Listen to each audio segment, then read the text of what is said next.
Olá, pessoal, tudo bom? Então, hoje vamos falar ainda da parte 3 da nossa disciplina, que são as reações no equilíbrio. Hoje nós falaremos sobre o equilíbrio químico. Então, possuímos, né, dois tipos de reações: aquelas irreversíveis ou completas, que são as reações que ocorrem num só sentido. Não havendo excessos estequiométricos, os reagentes são integralmente transformados em produtos. Considera-se que as mesmas têm um rendimento de 100%. Um exemplo, né, reações de combustão de neutralização. Então, todo reagente ele vai para produto. As reversíveis ou incompletas são reações que podem ocorrer no sentido direto e inverso da reação. Ao término dessa reação, uma certa quantidade de reagente não transformado. Então, com isso, né, o rendimento vai ser inferior a 100%. São comuns em transformações orgânicas, do tipo esterificação, enfim.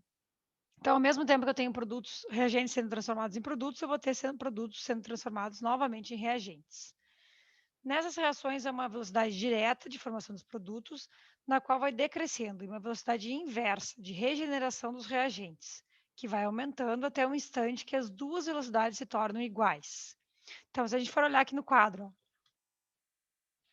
ó, eu já anotei antes para ganhar um pouquinho de tempo. Então, no sentido inverso, eu vou ter os reagentes indo para produtos. No sentido inverso, vou ter os produtos para reagentes, ó, a flechinha invertida. Então, A mais B, a velocidade de transformação em C mais D vai ser chamada de V1, né, que vai ser minha velocidade direta. E, ao mesmo tempo, eu vou ter C e D sendo transformados em A e B, que é a minha velocidade 2, que seria a de sentido inverso. Em um equilíbrio, essas velocidades são iguais. Então, o que a gente pode dizer? Né? Que V1 vai ser igual a V2. Relembrando da aula de velocidade de reação, eu vou ter que V1 vai ser igual a constante de velocidade vezes a concentração de A e B, que são aqueles reagentes envolvidos na minha velocidade 1. Já a minha velocidade 2 vai ser igual a K, que é a minha constante, né, de velocidade, vezes a concentração de C e D. Quando essas duas coisas se encontram, essas duas velocidades da reação, eu vou ter o meu equilíbrio químico, onde minha V1 vai ser igual a minha V2. Olha só pelo gráfico, eu não tenho mais modificação na minha velocidade, ok? Vamos continuar aqui, depois eu volto. Então, os reagentes e produtos dessas reações são separados por uma dupla seta, uma que vai no sentido direto e uma que volta no sentido indireto.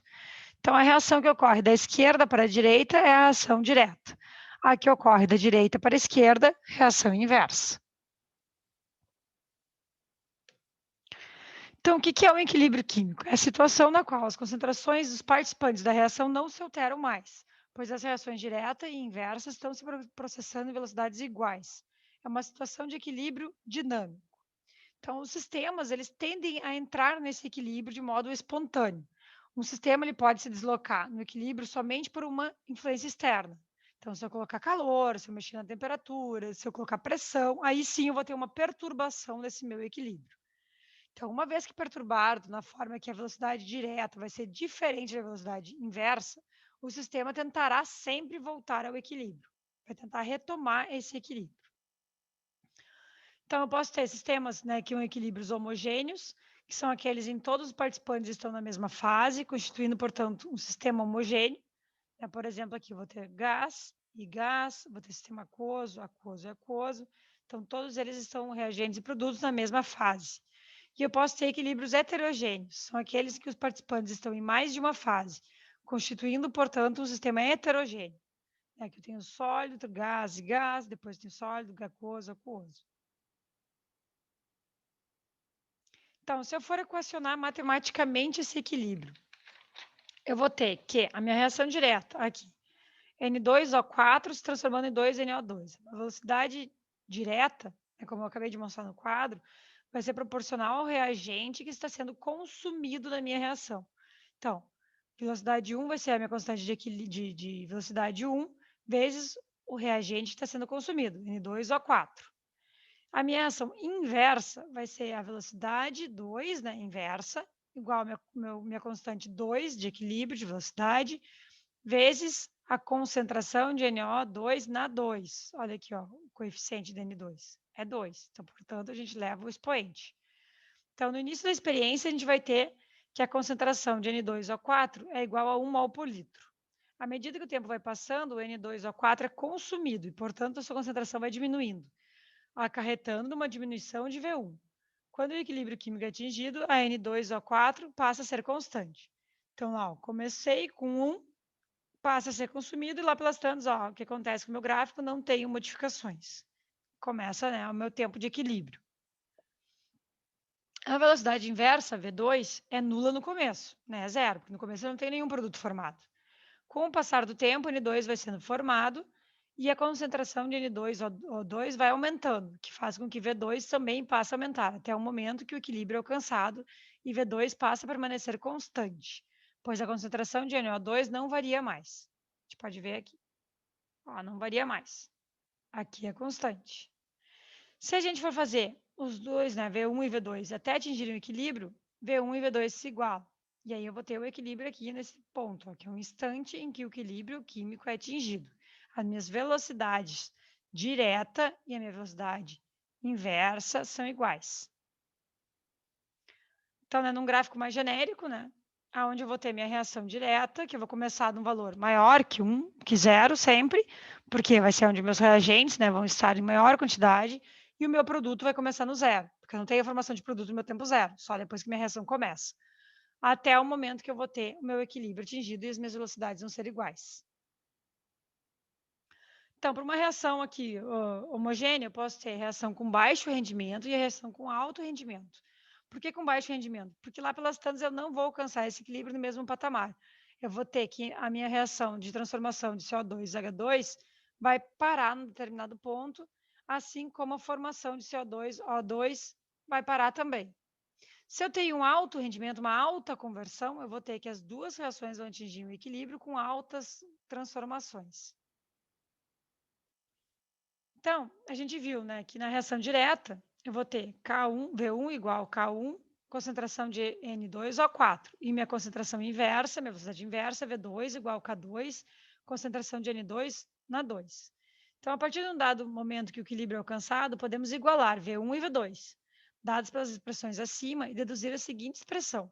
Se V1 é igual a V2, eu vou ter que K1, concentração de N2O4, olha aqui, eu estou só substituindo, vai ser igual a K2, concentração de NO2 na 2, correto? Se eu isolar, né, K1 e K2, eu vou ter que concentração de K2 na 2, dividido pela concentração de N2O4 é uma constante. Então, como K1 e K2 são constantes, então K1 dividido por K2 é constante. Essa nova constante vai ser chamada constante de equilíbrio, é simbolizada por Kc, ou só K maiúsculo.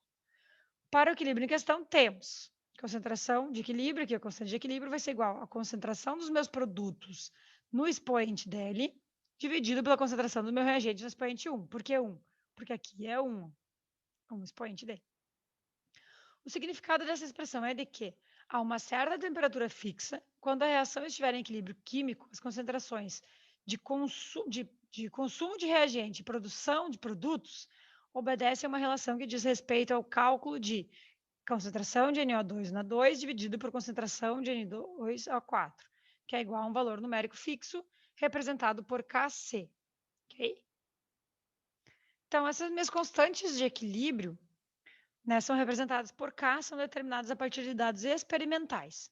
Por conta da análise de uma grande quantidade de dados, chegou-se a uma expressão genérica para que os equilíbrios, né, K igual concentração dos meus produtos, dividido pela concentração dos meus reagentes, sempre no seu expoente, no seu cálculo estequiométrico tem que ser levado em consideração. Kc, eu falo que é a constante de equilíbrio em função das concentrações molares. Quando os componentes forem gasosos, a constante de equilíbrio pode ser calculada em função das pressões parciais exercidas pelas substâncias gasosas da seguinte forma, Kp. Vai ser a mesma forma de calcular, mas vai ser, em vez de Kc, vai ser Kp. Então, em geral, eu posso dizer que a constante de equilíbrio de uma reação química é igual ao produto das concentrações dos reagentes, dividido pela concentração dos produtos, todas elevadas a potenciais iguais aos coeficientes estequiométricos. Eu não posso esquecer disso, ok? Então, aqui para um exemplo prático. Né? Um exemplo de reação reversível é a produção da amônia, NO3, a partir do gás hidrogênio, O2, e do nitrogênio, NO2, que faz parte do processo de Haber. N2 mais 3H2 vai ser igual, né? Olha ali, ó, as flechinhas duplas, indo e voltando. A2, NH3. Nessa reação, quando as moléculas de nitrogênio e as de hidrogênio colidem entre si, há uma certa chance da reação entre elas ocorrer. Assim como quando as moléculas de amônia colidem entre si, há uma certa chance de elas se dissociarem, se reorganizarem na forma de H2 e N2. Então, o que eu vou ter aqui? Reação direta e reação inversa. Elas chegam no equilíbrio. Então, ó, meu hidrogênio sendo consumido, meu nitrogênio sendo consumido. E a minha amônia sendo formada, até um ponto que eu vou ter um equilíbrio. Ou seja, não muda mais essas minhas concentrações.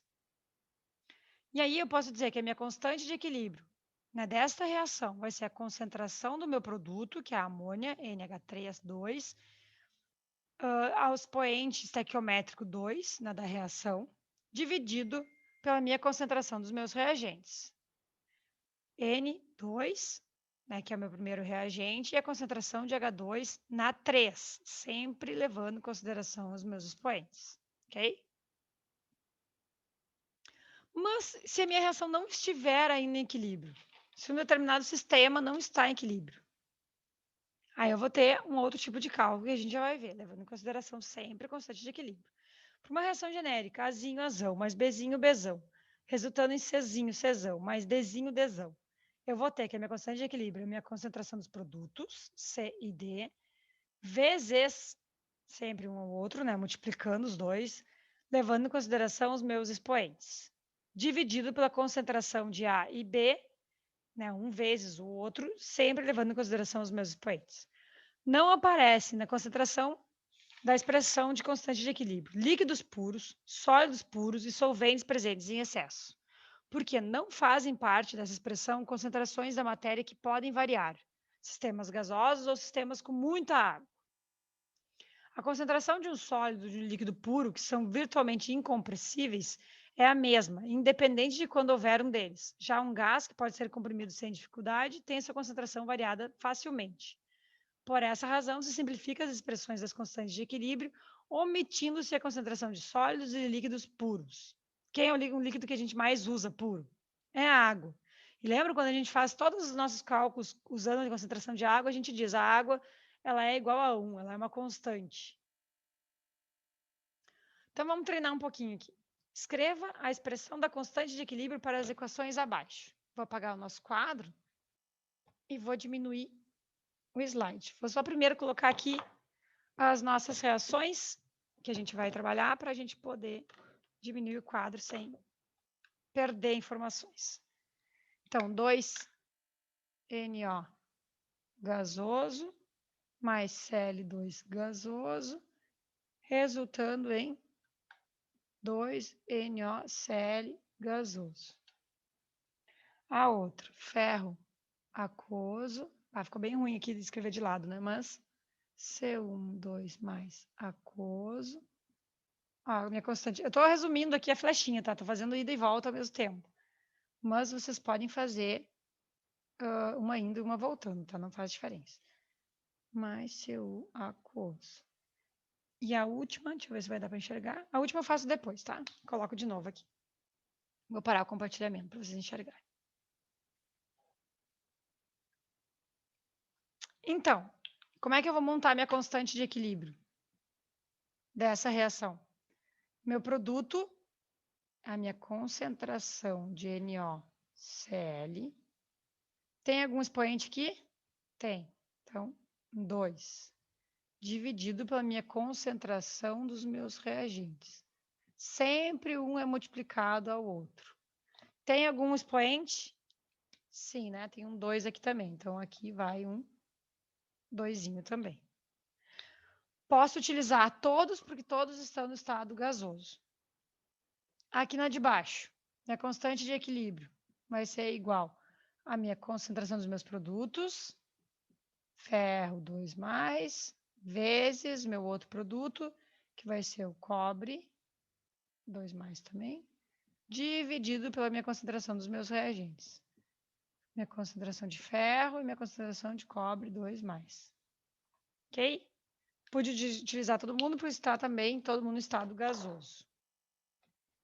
Agora eu vou botar a terceira aqui, vamos ver se tem alguma diferença. Só vou olhar para mim aqui a terceira, não vou mostrar para vocês, depois eu recompartilho. Aqui. CO2 gasoso mais CaOH2 aquoso, resultando em CaCO3 sólido mais água líquida. Deixa eu ver como é que vocês estão me enxergando lá. Aí. Opa! O que eu tenho aqui? Sólido e um líquido, que não entram na minha equação do equilíbrio. Então, como é que eu vou fazer o equilíbrio para esta reação? K vai ser igual à minha concentração dos meus produtos. Se nenhum dos dois entra nas minhas cálculos porque são constantes, eles vão ser igual a 1, dividido pela minha concentração dos meus reagentes. Todo mundo aqui é na 1, né? Pela estequiometria. Então, dividido pela concentração de CO2 vezes a concentração de hidróxido de cálcio. Ok? Nós já vamos fazer mais um exercíciozinho disso. Deixa eu voltar para a nossa apresentação. Ok, gente? Então, retomando de novo, né? Para a gente entender esse meu cálculo de coeficiente de equilíbrio. Então, vamos pegar dois exemplos de equilíbrio químico e suas constantes de equilíbrio a 25 graus. 2 SO2 mais O2, resultando em 2 SO3. Minha constante de equilíbrio é 1,9 vezes 10 na mais 25. Ou seja, um valor altíssimo, muito alto. O que acontece quando eu tenho um valor muito alto? Qual que seria o meu cálculo, né, meu coeficiente de equilíbrio dessa reação? Produto por reagente. Quem é o produto? SO3,2. Olha lá, peguei de lá. Dividido pelos meus reagentes. SO2A2 e O2. Esse cara aqui é muito alto, né, o meu numerador. Então, por consequência, meu produto aqui, minha constante de velocidade vai ser extremamente alta. Então, o que vai acontecer? Todo o meu reagente está sendo transformado em produto. Por isso, eu tenho muito produto. Já N2 mais O2, resultando em 2NO. Minha constante de equilíbrio aqui é 1 vezes 10 na menos 30. É um valor extremamente baixo. Quando eu coloco na minha constante de equilíbrio, o que eu vou ter? N2 na 2, que é meu produto, dividido por N2 vezes O2, concentração desses dois. Se esse cara aqui, minha constante de equilíbrio, é muito pequenininho, quer dizer o quê? Que meus reagentes são muito altos. Então, o que acontece? Minha reação, né, de transformação do produto dos reagentes, ou seja, a inversa, é extremamente alta. Então, uma reação é mais favorecida ou mais espontânea a uma certa temperatura quanto maior for o valor da sua constante de equilíbrio. Porque aí eu vou ter maior deslocamento no meu sentido direto. Então, K é minha constante no equilíbrio. Mas, se eu não sei se eu cheguei ainda no meu equilíbrio, aí eu posso calcular Q. Q vai ser igual a K quando o sistema estará em equilíbrio, que daí é K. Agora, se o meu sistema não estiver em equilíbrio, ou eu não sei se ele está em equilíbrio, eu vou calcular Q, que é dado pela lei da expressão das massas para qualquer situação que não seja o equilíbrio. Então, se Q for menor que K, eu vou dizer que os meus reagentes estão em excesso em relação ao equilíbrio. A reação prosseguirá até que o equilíbrio, né, da esquerda para a direita. Então, vai ser transformando os meus reagentes em mais produtos. Agora, se Q for maior que K, os meus produtos vão ser transformados novamente em reagentes. Nós vamos fazer um exemplo aqui, que eu acho que vai ficar um pouquinho mais fácil, tá? Vou parar a apresentação de novo. Aqui. Então, eu vou dizer aqui. Vou botar aqui um exemplo. Né? Dessa reação. H2 gasoso mais I2 gasoso em equilíbrio com 2HI gasoso. Eu calculei que isso aqui, eu fiz experimentalmente, né, que meu K vai ser igual de 49,5. Quem é K? Constante de equilíbrio. Então, se eu for fazer, né, esse é meu cálculo de velocidade, mas eu não sei se meu sistema está em equilíbrio, eu vou calcular Q. Como é que eu calculo o Q? HI é meu produto, é minha concentração dos meus produtos na 2 dividido pela minha concentração dos meus reagentes. E 2, todo mundo está em estado gasoso, e 2. Nenhum dos dois tem expoente aqui, então é na 1.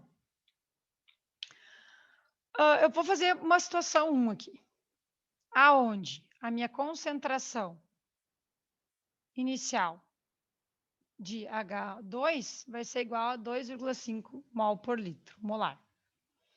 A minha concentração de I2 vai ser igual a 1,8 molar. E a minha concentração de produto HI vai ser igual a 3,5 molar. E aí eu vou perguntar para vocês para onde desloca o equilíbrio. Sentido direto ou sentido inverso? Deixa eu fazer essa flechinha assim para ficar mais sentido direto, velocidade direta e velocidade indireta. Então, o que eu vou fazer? Eu vou lá e vou substituir aqui, né? Então, minha concentração de I de produto é 3,5. Sempre elevado no seu expoente. Dividido minha concentração de H2 é 2,5. Vezes a minha concentração de I2, 1,8. Então, isso aqui vai dar 2,72. É o meu valor de Q. Então, o que eu vou ter? Este valor aqui de 2,2 é muito menor do que o meu K. Concordam? Então, eu posso dizer que Q vai ser menor que K. O que vai acontecer com o meu equilíbrio? Essa reação irá se processar no sentido direto, na forma de tentar aumentar quem? A minha quantidade de produto. Se esse cara aqui aumenta, aumenta este valor aqui.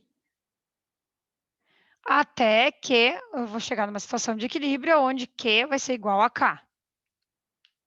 Ok? Vou para uma segunda situação, usando a mesma expressão. Vou tentar aproveitar aqui o máximo. Vamos ver. Vou colocar outras concentrações. A minha expressão do equilíbrio continua a mesma, porque a minha reação é a mesma. Deixa eu melhorar esse doisinho aqui. Bom, agora na minha situação 2, eu vou ter que a minha concentração de produto vai ser 8,2, tenho mais produto. Minha concentração de hidrogênio vai ser 1 e a minha concentração de 2 vai ser 0,7. Então, vou substituir esses valores. Esse aqui é 8,2 na 2, dividido pela minha concentração dos meus reagentes, que vai ser 1 vezes 0,7. Então, o meu Q agora deu 96,0. Isso me diz que agora Q é maior que K. O que vai acontecer? Essa expressão aqui vai ocorrer no sentido inverso, no sentido de aumentar o valor dos meus reagentes.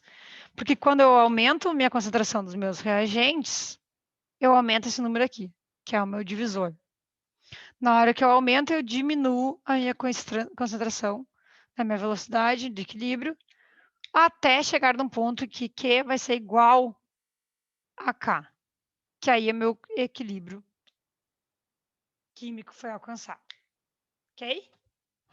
É mais fácil vendo isso em exemplo, né? Depois vocês vão ter bastante exercício para treinar também. Vamos voltar lá.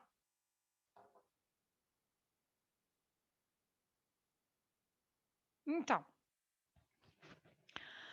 outro exemplo, né? Em determinadas condições de temperatura e pressão, existe 0,5 mol por litro de N2O4 em equilíbrio com 2 mol por litro de NO2.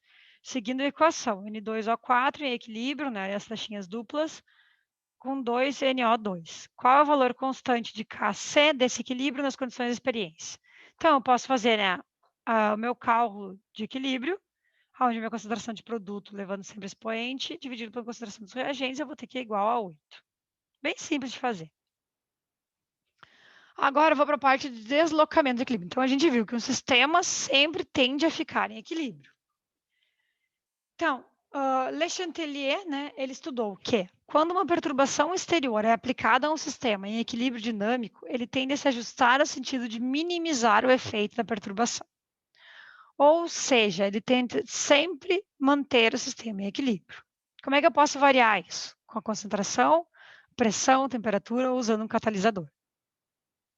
Então, os fatores externos capazes de perturbar o equilíbrio em um sistema são concentração de reagentes produtos, pressão e temperatura. O químico francês Le Chatelier, estudando o comportamento de sistemas em equilíbrio, quando sujeitos a uma variação desses três fatores, chegou à seguinte conclusão experimental. Quando um sistema em equilíbrio sofre uma perturbação, ele se desloca no sentido de tender a anular essa perturbação, para voltar ao seu sistema em equilíbrio anterior ou criar um novo estado de equilíbrio, caso a perturbação sofrida seja, por exemplo, a variação de temperatura.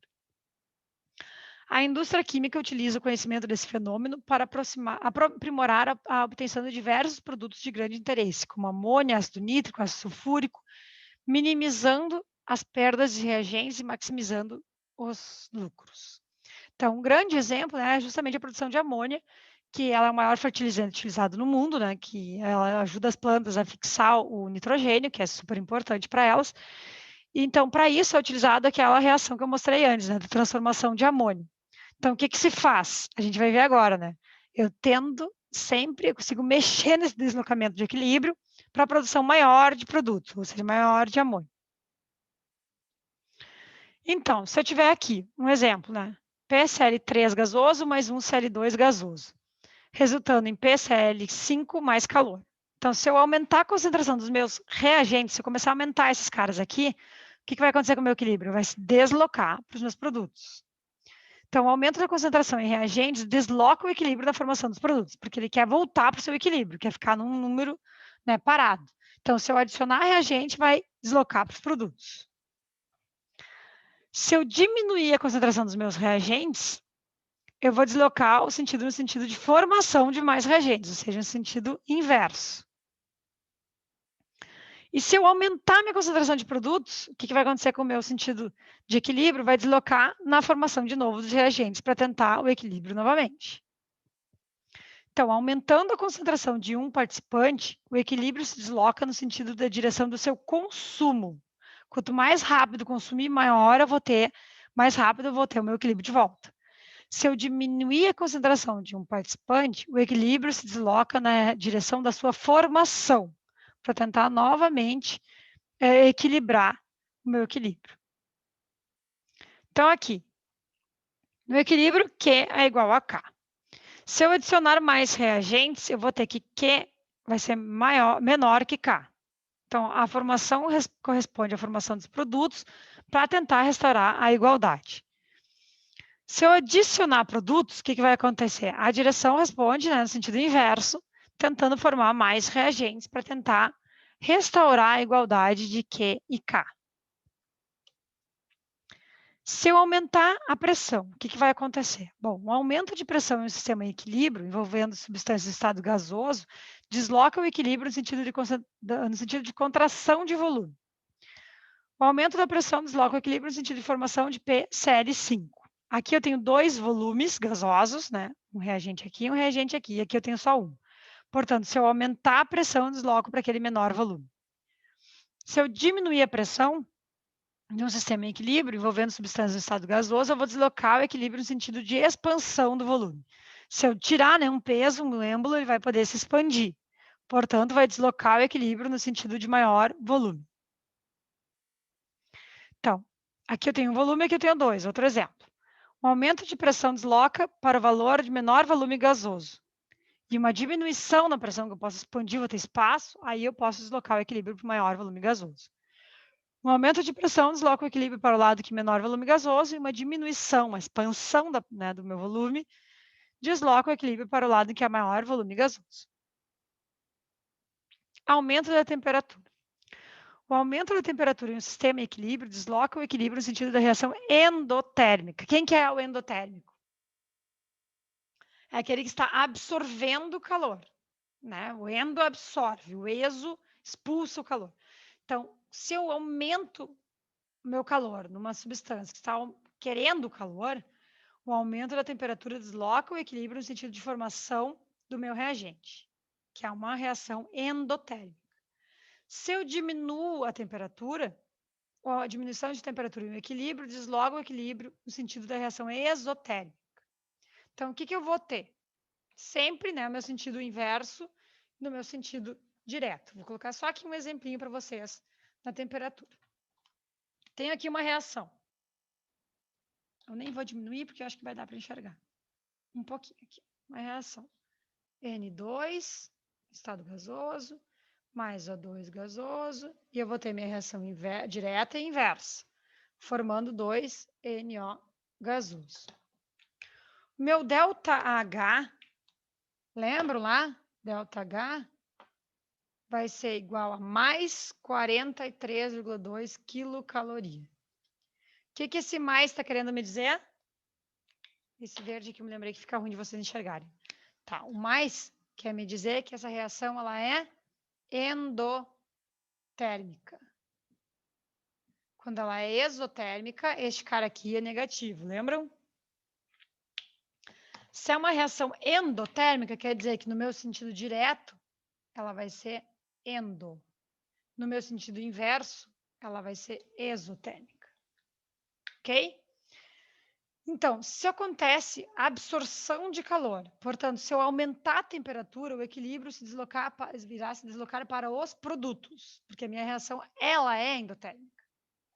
Se eu diminuir a temperatura, ela vai deslocar o equilíbrio na formação dos meus reagentes, porque aí vai ser exotérmico, ok? Então, se eu aumentar a temperatura, vai favorecer a reação endo. Se eu diminuir a temperatura, vai favorecer a reação exotérmica, ok? Acho que fica um pouquinho mais fácil de ver assim em reação química. Então, o aumento de temperatura provoca um aumento da constante de equilíbrio para as reações endotérmicas com ΔH maior que zero e a diminuição para as exotérmicas, ΔH menor que zero. Então, tem aqui, né, a reação endotérmica, por exemplo, né, absorve calor, fica com o meu frasco gelado. E a exotérmica, ela libera o calor, fica com o meu frasco quente. Então, qual seria o efeito no equilíbrio? Né? Se a temperatura aumenta, ela vai em favor da reação exotérmica. Se a reação é endotérmica, favoração dos produtos. Alguns exercícios. Amônia, NH3 é uma importante matéria-prima para a fabricação de fertilizantes, corantes, explosivos, etc. A sua obtenção é feita geralmente pelo método de Haber-Bosch, que envolve a reação 1N2 mais 3H2, resultando em 2NH3, tudo gasoso. O ΔH é igual a menos 22 quilocalorias, é uma reação exotérmica. Indique para que lado esse equilíbrio se desloca quando a concentração de nitrogênio aumenta. Se eu aumento a concentração dos meus reagentes, eu desloco o equilíbrio para os produtos. Se o hidrogênio aumenta meu reagente, desloca o equilíbrio para os produtos. Se a minha concentração de amônia aumenta, é produto, desloca para os reagentes. Se a concentração de nitrogênio diminui, de novo, volta para os meus reagentes, para tentar o equilíbrio. Se a amônia diminui, vai para os meus produtos, para tentar aumentar a minha concentração de equilíbrio, de amônia e voltar para o meu equilíbrio. Ok? E eu poderia colocar aqui, temperatura aumenta. Se ela aumenta, ela vai no sentido da endotérmica, então, no sentido contrário da exotérmica, que é a direta. Ok? Considere o equilíbrio uma temperatura qualquer T. CO mais H2O gasoso, resultando em um CO2 gasoso mais um H2 gasoso. Sem alterar a temperatura, é possível aumentar a concentração de dióxido de carbono. Como? Se eu aumentar mais monóxido de carbono, este cara aqui, é possível a mistura em equilíbrio. O que eu quero? Aumentar a concentração de dióxido de carbono, este cara aqui. Se eu colocar mais monóxido, aqui, maior reagente, desloca para o produto. Se eu colocar um gás inerte, a mistura do equilíbrio. Gás inerte não faz nada. Ele está ali só, né? Ele é inerte, não reage. Se eu aumentar a pressão, o que vai acontecer? Aqui eu tenho dois volumes, aqui eu tenho dois volumes. Nenhum. Nada. Então, somente um vai ser certo, né? Se eu aumentar o meu reagente, eu desloco para os meus produtos. Essa aqui. São colocados alguns mols de amônia num recipiente fechado de 1 litro de capacidade. Acima de 450 graus Celsius, estabelece, algum tempo, o equilíbrio. 2NH3 gasoso, né, resultando em 3H2 gasoso mais O2 gasoso. Sabendo que a variação do número de mols participantes está registrada no gráfico abaixo, podemos confirmar que, nessas reações, a concentração de equilíbrio é igual a... Gente, tem um gráfico. Então, o que eu vou ter que olhar? Os meus números de mols quando? Quando o equilíbrio é atingido. Estamos trabalhando com equilíbrio. Não vou diminuir de novo, porque só vou colocar aqui a expressão, que vocês devem estar acompanhando aí no caderno de vocês, né? Eu espero. Então, a minha concentração de equilíbrio para essa reação vai ser... Acho que o vermelho está ficando mais forte. Produtos. Quem é os produtos?